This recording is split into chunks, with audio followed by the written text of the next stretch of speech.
Derek Ramsey, abay pinagtanggol ang tinuturing na third party sa couple or engaged couple na si Andy Eigenman and Filmar Alipayo. But before that, if you haven't subscribed yet to my YouTube channel, please don't forget to like, share, and subscribe at hit mo na rin ang notification bell for more showbiz updates. Let's watch this video. So much respect she's giving to the friendship. But honestly, my advice to Pern is, cut your friendship with Andy, cut your friendship with Filmar. Respect na lang, it's over. But you got to realize this, yes. Because she's like, now, what was this friendship? I gave my whole self as a friend, listening to all your problems. All your problems. Diba? Tapos ganito, you're just going to let people trample on me? You're going to let all this fake negativity, fake news be said about me? So and your comment is, this should have been handled in private? Yes, I agree with you, bro. It should have been handled in private, but the problem is it wasn't.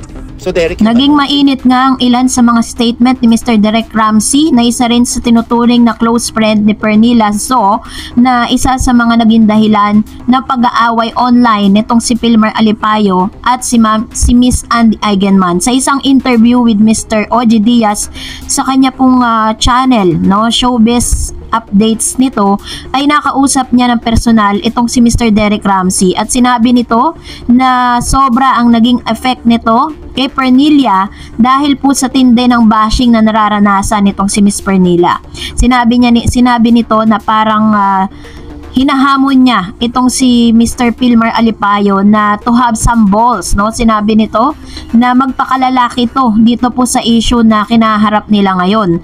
So matitindi po yung mga aligasyon ni Mr. Derek Ramsey na tila baga sinisisi niya itong si Andy Eigenman na nagpost sa social media dahilan para pumabash ng todo ang kanilang itinuturing na close friend na si Miss Pernilla. Ito papanoorin natin. Okay.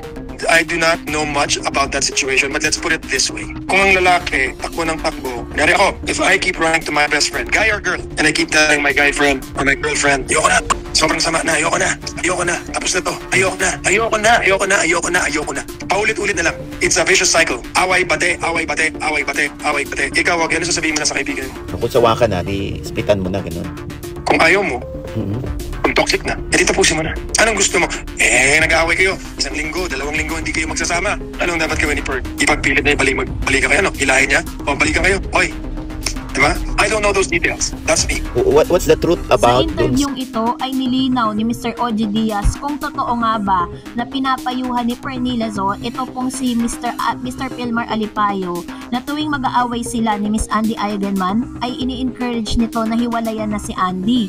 At ito naman po ay agaran o sinabi po ni Mr. Derek Ramsey na hindi niya raw alam ang buong kwento. Pero nagbigay siya ng senaryo at sinabi niya na kung ang iyong kaibigan ay parang paulit-ulit na lang yung kanyang mga kwento at parang base sa mga kwento po nitong si Mr. Filmar Alipayo ay tila bagay hindi na sila nagkakasundo ng kanyang engaged wife or engaged couple na si Miss Andy Eigenman. So kaya naman parang dinipensahan ni Derek Ramsey na kahit daw siya, kung nandun siya sa sitwasyon nitong si Pernilla sa mga naririnig niya towards Filmar Alipayo ay magiging ganun din ang papayo niya.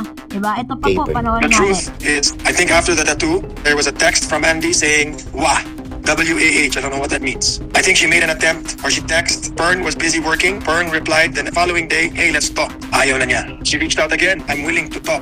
Wala lang sagot. Pinapasinungalingan ni Mr. Derek Ramsey na hindi daw di umano nagdi-reach out itong si Miss Pernilla sa mga tawag or sa mga calls na ginagawa nga ni Andy para pumalinawan ang mga issue at ang lumabas na allegedly na pagpapatato, no, pagpapa-couple tato nitong si Pernilla So at itong si Mr. Filmar Alipayo. Sinabi ni Mr. Derek Ramsey na si Miss Pernilla pala ang unang nag-reach out dito kay Andy. So, ito pa, let's watch it. But it wasn't a reach out na, hey, we need to talk, or hey, what the hell? She didn't mention anything, yes. Siargao is a small place. You wanna talk to her, then why don't you go to her house with your husband, diba? Okay ha, may tattoo kayo? Okay, nagpatattoo ka? Halika, mag-usap tayong tatlo. Or, tawagin mo yung best friend mo, Filmar, sabi mo, tawagin mo yung best friend mo, papuntahin mo dito, mag-usap tayong tatlo. Sa kabuuan ng interview ni Mr. Derek Ramsey with Mr. OG Diaz, ay talagang tahasang pinagtatanggol or dinidepensa nila si Miss Miss Pernilla So. Sinasabi nito that Pernilla is a good friend and si Miss Pernilla po is a private person or a private human na parang hindi niya raw kayang i-handle yung mga bashing na nararanasan nito.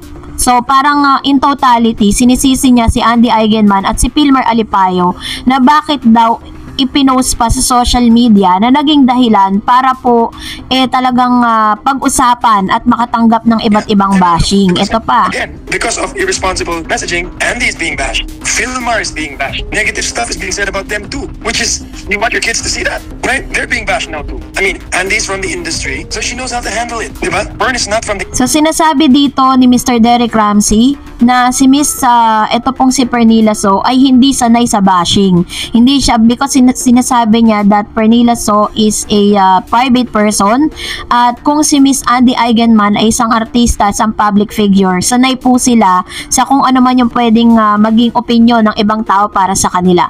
So ang sinasabi dito ni Mr. Derek Ramsey na parang awang-awa siya dun po sa nararanasan ng kanilang kaibigan na si Pernilla na parang sinasabi nilang hindi naman daw deserve. Pero sabi nga ng ilang mga netizen, kung talagang parang sinasabi nito na walang fault na ginawa, 'di ba? Pero hindi man lamang i-consider nitong si Pernilla ang mararamdaman nitong si Andy Eigenman matapos silang magpa-couple tattoo. Alam natin bilang isang babae, meron tayong tinatawag na women's instinct.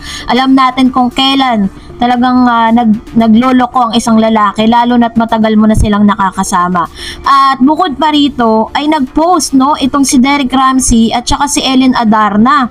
Ano ang tunay, kasi po meron pong mga kumakalat na parang statement nga nitong ni si Pernilla at ito po ay pinanindigan ni Derek Ramsey na hindi account nitong si Pernilla So ang nag-post nito.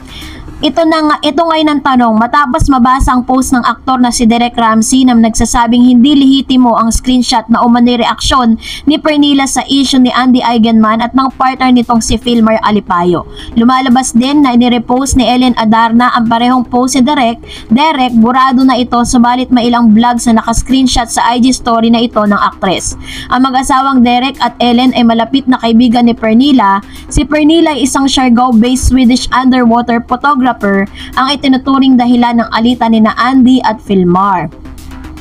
Nagsimula ang lahat nang nag-post si Andy ng cryptic message sa pamamagitan ng Instagram stories ukol sa snake umano sa relasyon nila ni Filmar. Kalaunan, tinukoy ni Andy na ang snake ay ang kaibigang babae ni Filmar na hinihikayat umano ang surfer na magkaroon sila ng matching tattoo.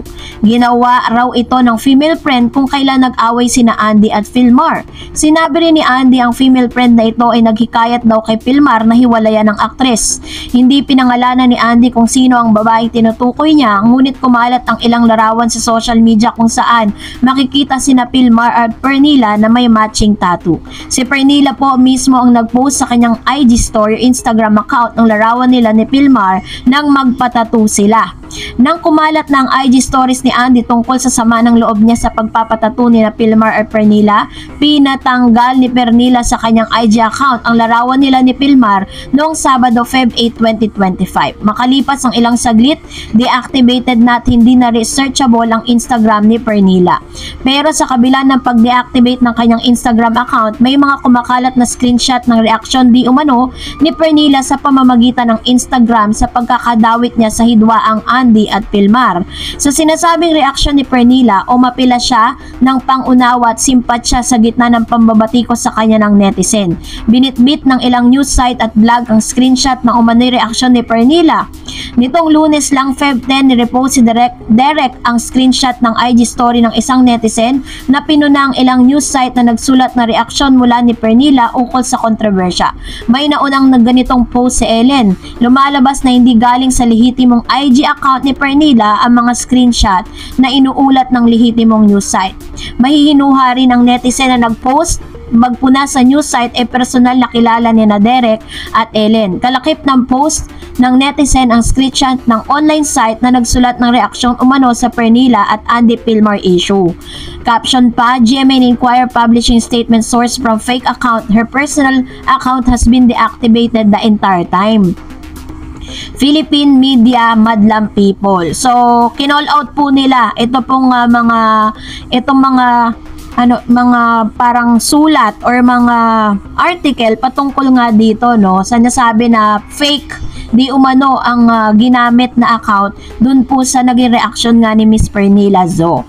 So hanggang ngayon ay deactivated pa rin ang Instagram account ni Pernilla, samantalang nag-update naman si Milmar, nagkaayos na sina Andy at si Pilmar. Inulat din na sinasabing reaksyon ni Pernilla sa issue ng kalakip ng paglilinaw ay hindi kinukumpirma ni Pernilla ang nagmamay-ari ng Instagram na ito. Kini-question din kung ito ba ang lehitimong IG account ni Pernilla. So dahil po dito ay nagsanga-sanga na nga, no, parang malabas dito, sinasabi ni Mr. Derek Ramsey sa kanya pong mga statement or interview niya with Mr. OG Diaz na dapat daw ay inayos na lang ng tahimik, ng pribado. At parang tinawag niya pang napaka-irresponsible daw di umano ni Andy Eigenman para magtanong pa sa isang app sa ChatGPT na siyang ipinost niya sa social media. At dahil dito ay parang sinasabi ni Mr. Derek Ramsey na sinisisi niya or lahat ng may kasalanan nito ay walang iba kundi si Pilmar. So yun po yung kanyang buong statement. So what is my point of view with regards to this, dahil talagang dun po sa part na kung saan ini-encourage at parang sinasang-ayunan pa nitong si Mr. Derek Ramsey na hiwalayan na nga ni Pilmar itong si Miss Andy Eigenman, kung talagang tinuturing niyang kaibigan at tunay na kaibigan niya si Andy at si Pilmar, ay hindi po niya dapat pinapayuhan ng ganun ka-harsh na decision. Kumbaga, bilang isang kaibigan at bilang isang mabuting kaibigan na sinasabi niyang mabuti nga siyang kaibigan, ay dapat iniisip niya muna, no, yung kanyang pwedeng ipayo na maaaring maging malaking sanhi or magiging kasiraan ng pamilya ng kanyang tinuturing na kaibigan. Kaya naman sobra po yung nito, talagang may magkabilang panig na kailangan nating unawain. Sino ba talaga ang totoong biktima dito po sa nasabing issue na ito? Kayo po, anong inyong saloobin patungkol dito? Comment down below.